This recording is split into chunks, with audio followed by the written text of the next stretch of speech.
While those who are fake and gay have been perpetually inclined to flourish only by worshiping and pedestalizing anything and anyone apart from Jesus Christ and God Himself, here we are, another day, another year, and we godlike savages are more prepared than ever when we face the adversities of the upcoming year. Make no mistake that we are in a war, and this war has been distinctly categorized by the sense of the wheat and the tares being separated more and more each day.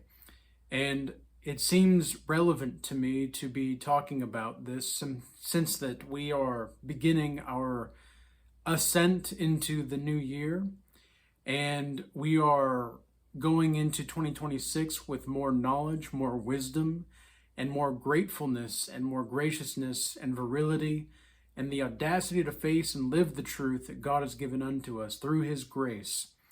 And I thank God for it, because we are in a state where many of us are walking into the best year of our lives, and many of us are not.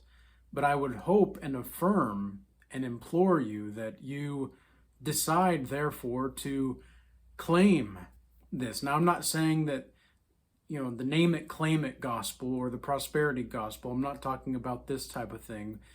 What I am saying, though, is that if you can reorient your mind and your thought algorithms to ensure that, as the Bible says, there is a renewing of your own mind in Romans 12:2, where you are constantly seeing that which can be updated, because software updates are going to be so relevant coming into the new year, and especially considering the landscape of what's to come. Okay, 2030, Agenda 2030, for those of you that don't know, it's coming closer and closer. And I genuinely think that there's a possibility of some major events happening over the next couple of years where we're going to have to be shown who's really who, and who's what, and how's how, and why's what, and what's why.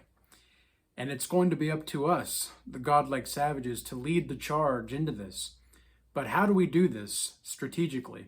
How do we do this appropriately? There's really one day left for you to plant the seeds going into 2026. And for the first little while, you're going to have to, water those seeds. That's one of the reasons I hate New Year's resolutions, is because nobody wants to commit to anything. They don't want to commit, and they see that this is a completely, like, they just don't understand that you have to commit to the things that you're going for in life. You can't just be half in, half out all the time. And yet that's how 90+% of the population is. 90+% of the population are going to be doomed. And it's not because the world is doomed. I mean, in a way it is, and we are cooked. But I'm also very realistic and optimistic about the times to come.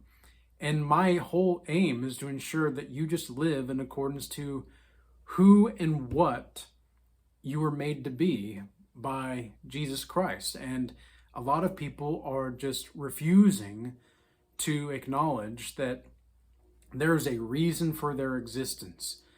And they don't want to acknowledge that, because when they do acknowledge that, that means that their life starts to matter.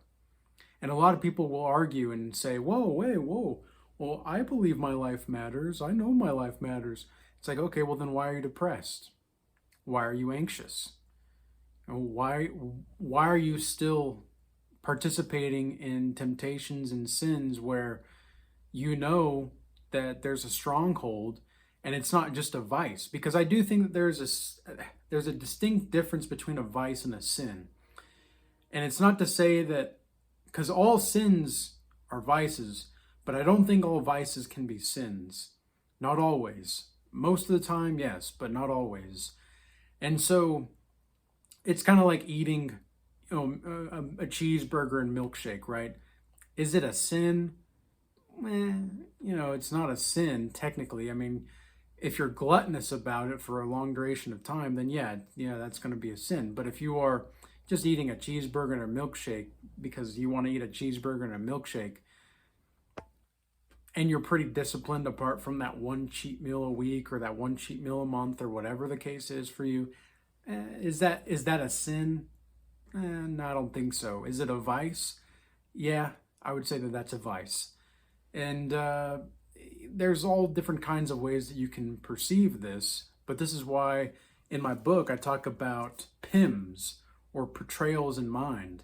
And in the Book of Oldishness, this book that I wrote, my first book, I talk a lot about being an enterer of spirit, or an EOS, and PIMs, because I think it's important for us to have metaphysical boundaries in which we can further discern how we can actually live our life in accordance to the law, statutes, and commandments of God, while also not being so hyper religious in our spirits.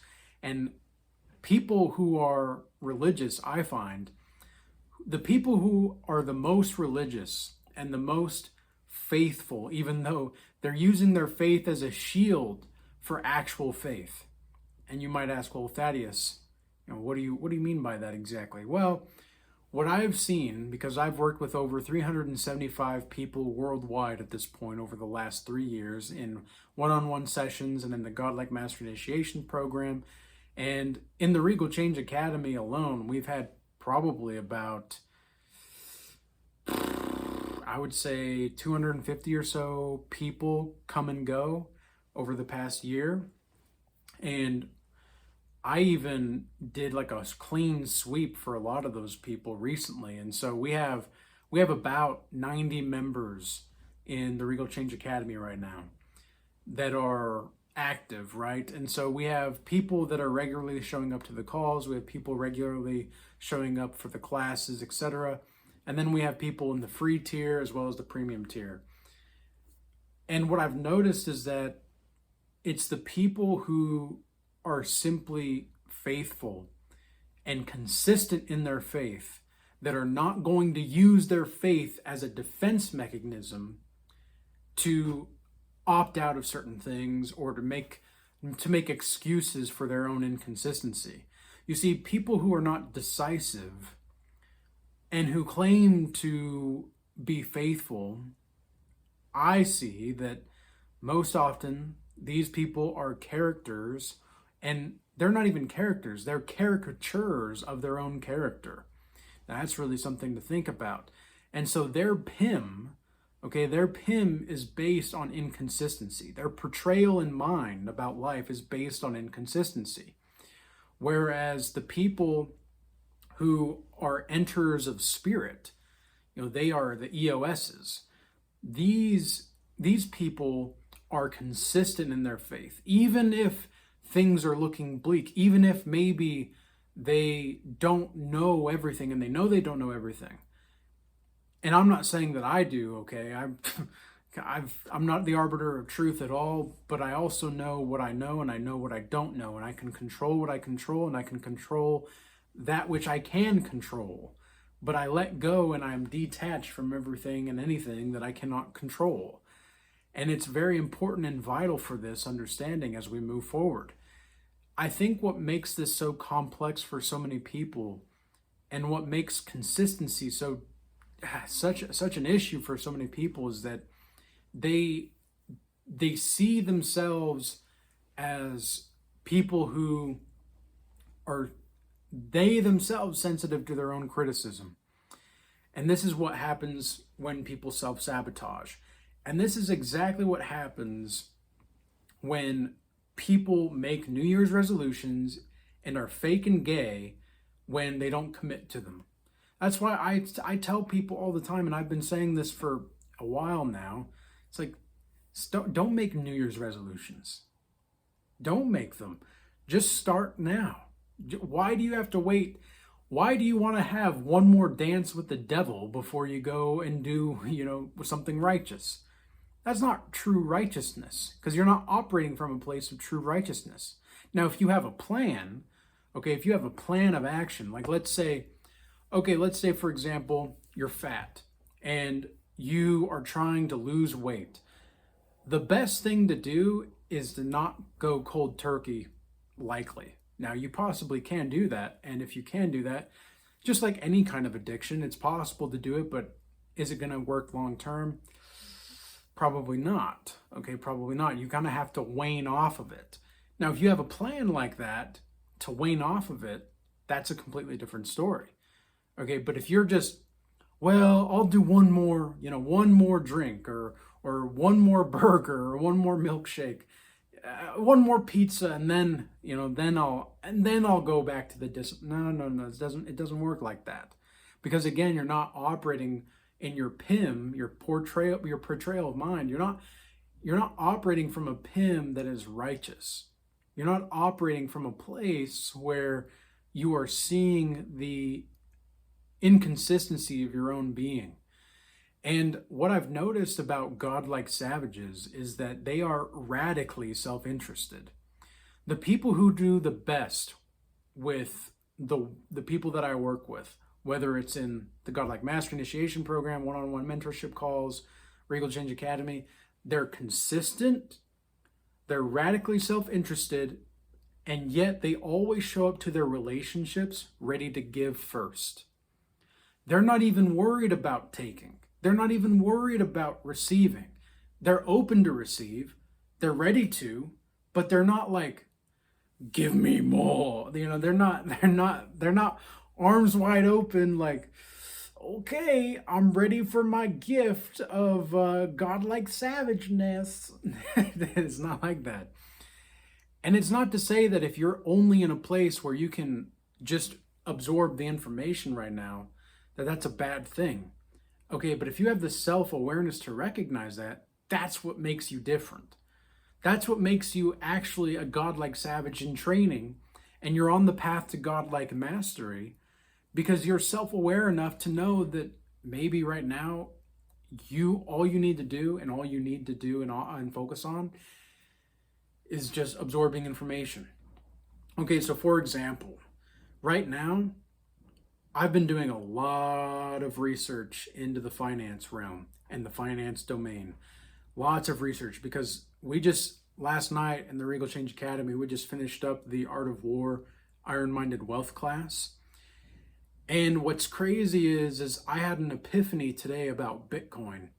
Okay, for those of you that have been watching me for a second, you know that I'm into Bitcoin and I accept Bitcoin for my businesses. I accept I like Bitcoin. I think that it's not an invention. It's actually, and it's not just a technology, it's actually a discovery. It's a mathematical discovery. However, I had an epiphany today where I realized that even if we were to go to a Bitcoin standard, I think it would be worse than the fiat system. And a lot of the Bitcoiners right now are probably like, Thaddeus is switching up on us. And then all the people who are into gold and silver are like, yeah, yes. I can't make anybody happy for too long, apparently. I just naturally, based off of who I am and the evolution that I am becoming, I just seem to naturally piss people off no matter what. But also the people who are evolving with me, again, those are the ones that stay with me. They're the ones who get the message, whether they agree with it or not. Because the thing is like, can you agree with someone? Oh wait, how do I phrase this? Do you have to agree with someone on everything in order to enjoy them as a person?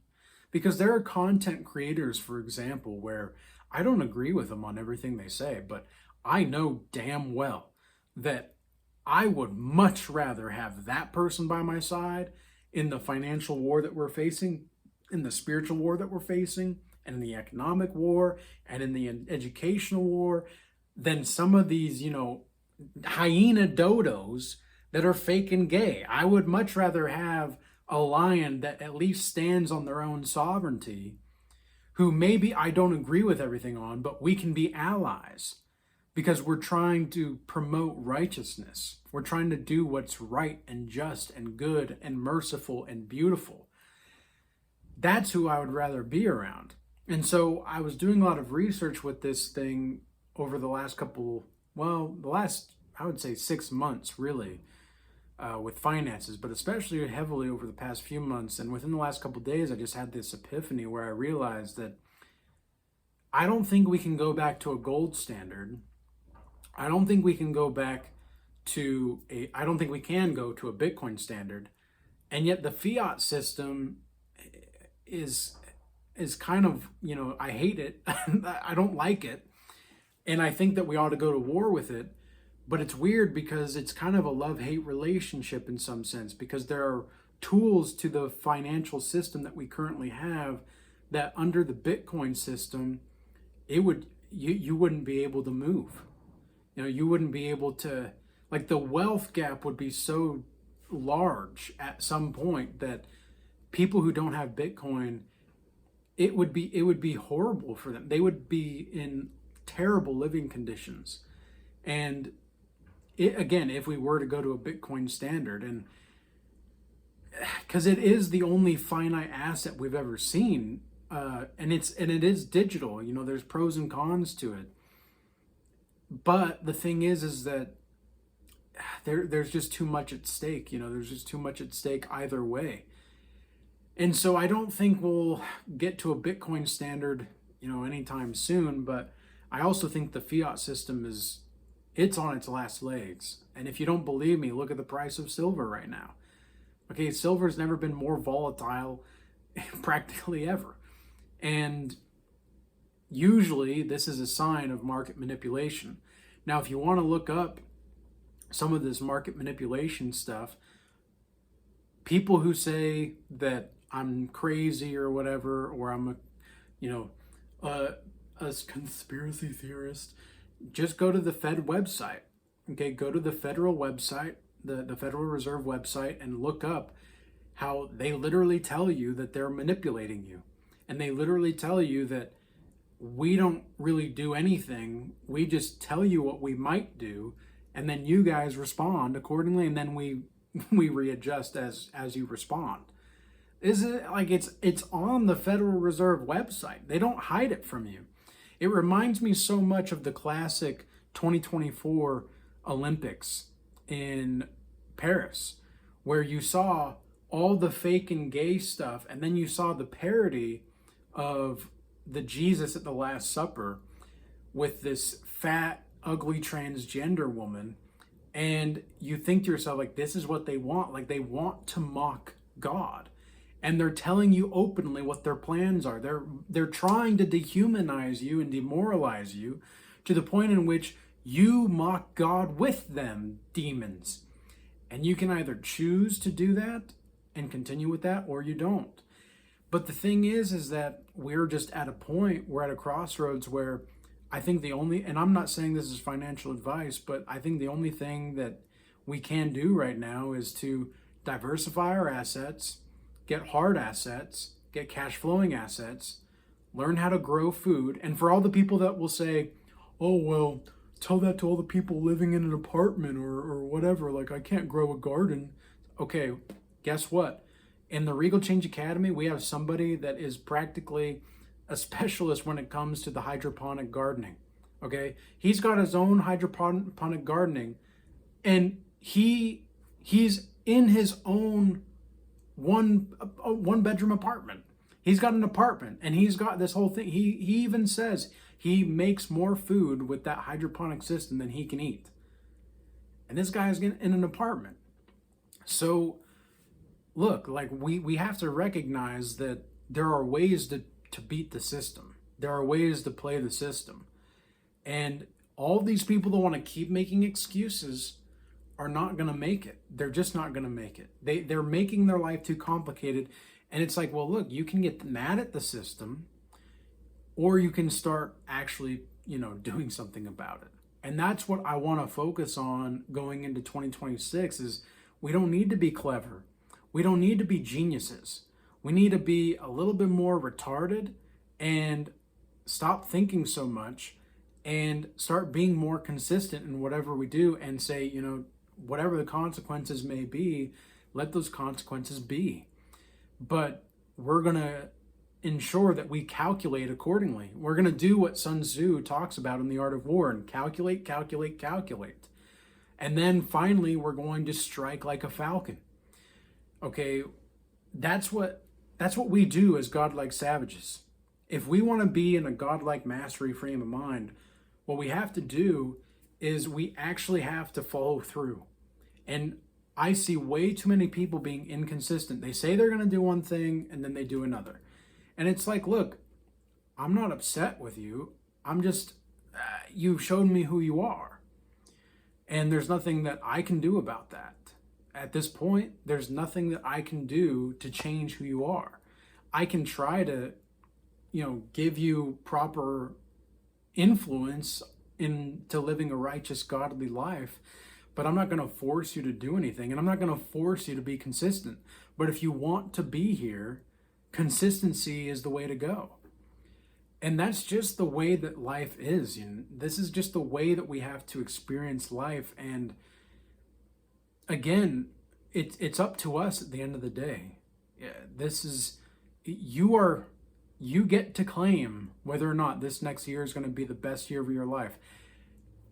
As far as my position goes for life in general, I feel as though, even though I'm not where I want to be, I'm on the track to success. I know that I'm on the track to success. I don't even need to feel it anymore. I just know that I will be successful in whatever I do, because I know that I have the tools, and I'm not letting the past define my present or my future. I've prayed for my past self. I've prayed for my future self. I've prayed for my present self. And I'm living in accordance to what is lawful, good, and true in the eyes of God. There's nothing that I can do that's wrong when I'm actually doing that, even if it looks wrong on the outside. If it looks wrong on the outside, but I'm on the inside looking out rather than on the outside looking in, because so many people think that I'm on the outside looking in. They think that I'm like an outlaw or an outsider, like I'm this spiritual outlaw. And in my community, my physical community, I am a spiritual outlaw, because people will say like, oh yeah, he follows Jesus. And then they try to talk to me about following Jesus. And I say, oh yeah, no, I don't prescribe to that. And they're like, well, I thought you were a Christian. It's like, no, I follow Jesus. Well, doesn't that mean you're Christian? No, not in your sense. And I'm not trying to be like, oh, Mr. Well, actually, or Mr. Well, technically. That's not what I'm trying to do. I'm just trying to make sure the semantics are the way that they are, because semantics do matter. And that's another thing that all of these people that do New Year's resolutions, I don't think there's anything wrong with wanting to make a positive change in your life ever. But it's this fake hope and this fake glory that comes with New Year's resolutions. And it's like, oh, new year, new me. And to an extent, yeah, new year, new you. But it's going to be up to you to decide whether or not you follow through with that. It's going to be up to you to decide if you actually want to do what you want to do. Or are you just saying shit because you feel like, that's what you ought to be doing? And again, this is where people's faith comes as like a defense mechanism. Like, oh, well, like I had somebody a while ago, this was months and months ago, and he wanted to do like a one-on-one session with me. And by the time we scheduled out a date and everything, and we got prepared, and okay, now the payment's coming through right now, because I now charge for payment before the sessions, because I've done things in the past where I didn't charge for the session up front, and then people just didn't pay. So now I don't do that anymore. I have the payment up front. And so then I asked for the payment, and he said, oh no, I promise I'll pay you after. I said, look, I don't do that here. I don't do that here. Payment is going to be up front, or we can just call it, And he said, oh wow, you're not really who I thought you were. I thought you were a godly person. I thought you wanted to serve God. Just trying to make it about the lack of faith on my end in him. And it's like, dude, you're not God. I have faith in God, but I don't have faith in you. I don't put my faith in men. I put my faith in Jesus Christ. And so this guy, he then said, all these things, and then he's like, well, before I schedule a session, I'm really gonna have to pray about this. It's like, dude, you just wanted something for free. Just be real. Just be real. You wanted something for free. And this is the kind of inconsistency that I see so much. It's like, I'm willing to serve because I prosper to serve. I don't serve to prosper. And I'm willing to serve, but I'm not willing to pour my spirit into people that don't want to actually do anything. They just want to feel like they're being seen until they are seen, until they are heard, and then they want to run and hide. And it's like, okay, well,